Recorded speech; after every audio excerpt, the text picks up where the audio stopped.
میں دوبارہ آؤں گا جب تیرے حاملہ ہونے کا ٹھیک وقت آئے گا اور تیرے ہاں بچہ پیدا ہوگا۔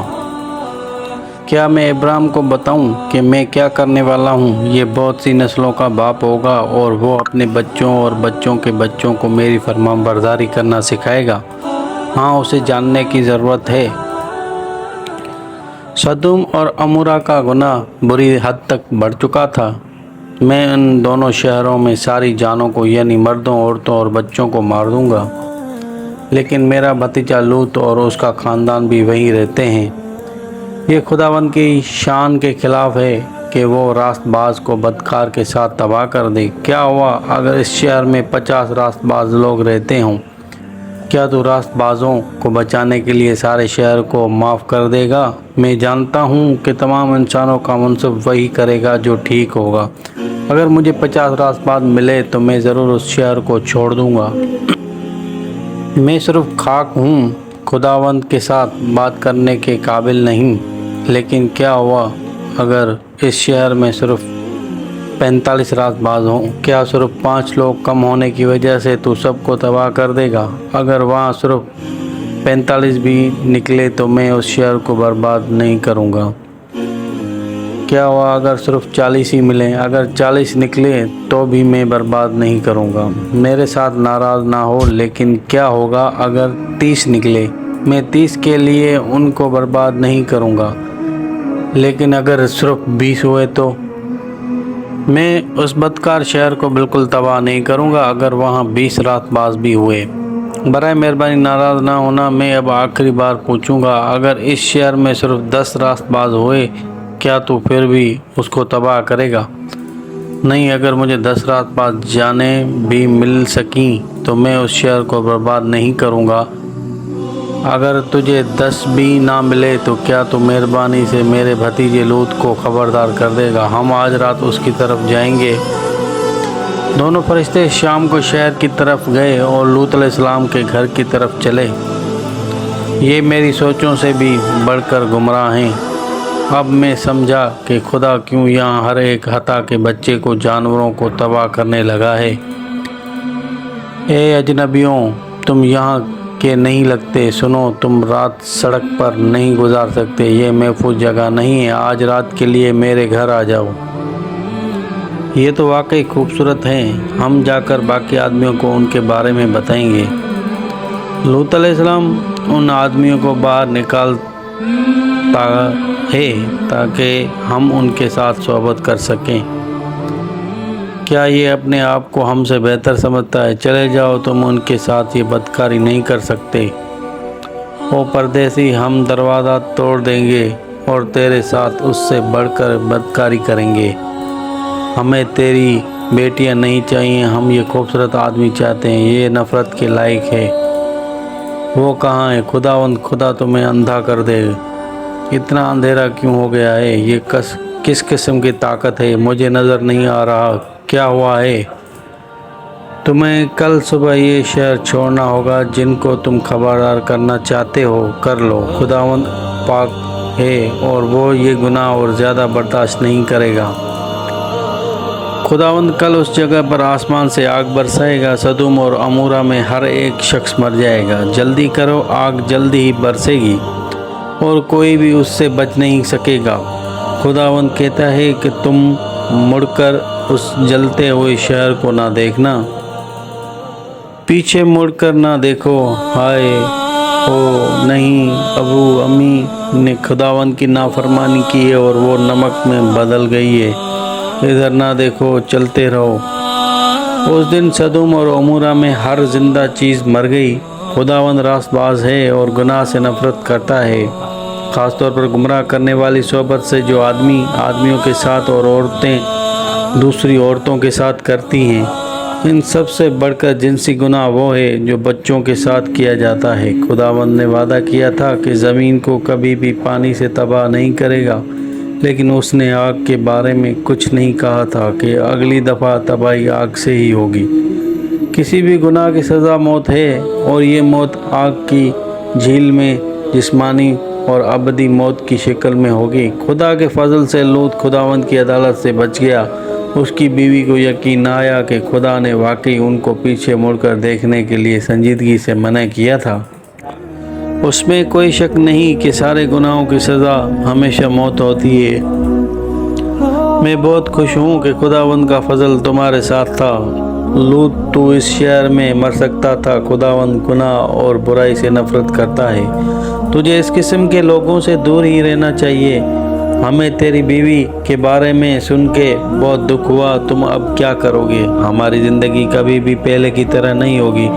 لوط اپنی 2 بیٹیوں کے ساتھ چلا گیا اور خداوند ابراہیم کو برکت دیتا گیا۔ خداوند نے وعدہ کیا تھا کہ سارہ کے ہاں بچہ پیدا ہوگا۔ ابراہیم اور سارہ کی بھولی بسری خواہشیں جاگنا شروع ہوئیں۔ ابراہیم تمہیں کیا ہوا ہے؟ بہت سالوں کے بعد تم نے مجھے ایسے دیکھا ہے۔ یہ ایک معجزہ تھا۔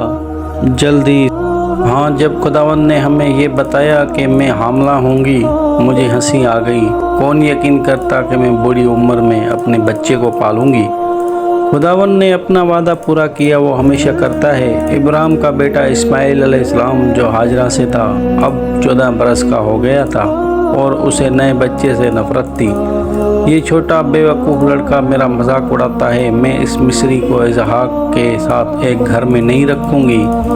اس غلام عورت اور اس کے بیٹے کو نکال دے۔ یہ اسحاق کے ساتھ جو وعدے کا فرزند ہے، میراث کا کوئی حصہ نہیں پائیں گے۔ خداوند نے ابراہیم سے بات کی اور کہا، سارہ ٹھیک کہتی ہے، ہاجرہ اور اسماعیل کو دور بھیج دے۔ اسماعیل اسحاق کے ساتھ وارث نہیں ہوگا، پر اس بات سے تو غم نہ کرنا، میں ان کی دیکھ بھال کروں گا، اور چنانچہ اسماعیل بھی تیرا بیٹا ہے۔ میں اس سے بھی ایک بڑی قوم پیدا کروں گا، لیکن وعدے کا نجات دہندہ جو شیطان کو شکست دے گا وہ صرف اسحاق سے آئے گا، نہ کہ اسماعیل سے۔ اسماعیل علیہ السلام بڑا ہو کر تمام عرب کے لوگوں کا باپ بنا، جبکہ اسحاق بڑا ہو کر تمام یہودی لوگوں کا سردار بنا۔ عربی اور یہودی سوتیلے بھائی ہیں۔ تم ایک معجزہ ہو، کیا تم ہی دنیا کو گناہ سے نجات دلواؤ گے؟ ابراہیم اپنے بیٹے اسحاق سے بہت پیار کرتا تھا اور وہ کبھی بھی ایک دوسرے سے جدا نہ ہوتے۔ ابا جی، آپ ان خوبصورت چھوٹی بھیڑوں کو کیوں مارتے اور ان کو پتھروں کے ڈھیر پر جلا دیتے ہیں؟